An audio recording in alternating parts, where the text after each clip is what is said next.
Ayan guys, good morning. So, nandito tayo ngayon sa Dagat Kusina Gubat Restaurant. So, bago tayo uuwi guys, kakain muna. So, dumaan muna kami dito sa restaurant na ito. So, guys, napakaganda po ng restaurant nila. So, napaka-unique. Parang vintage yung dating. Kasi, yung niya guys, yung structure ng restaurant nila, yung setup is mga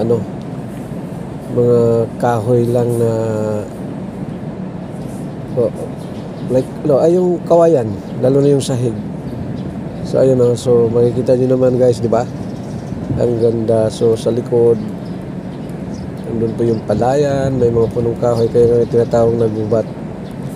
So bakit sinabing dagat? Dahil merong tubig ang ilalim ng restaurant na ito. So guys, meron pa ako nakikita dito guys, na-miss ako kasi yung iba dyan, yung ibang mga currency dyan, ng Philippine currency natin, yung pera dito sa Pilipinas. So naabutan ko yan, lalo na yung tagsa 10, tagli 5, yan, yung lumang 10, naabutan ko yan, yung lumang piso. Ayan, pero yun sa baba, ito hindi ko na nabutan yan. Yung mga dollar, parang US dollar. Yan, hindi mo pala naabutan yan. So, yun, may mga lumang currency sila guys ng pera natin. Yan. So, maganda siya. So, nakakatuwa. Ang sarap pa ng pagkain nila. So, i-recommend ko sa mga travelers. Yan, kung magawi mo kayo ng bandang Candelaria, so madadahanan niyo ito.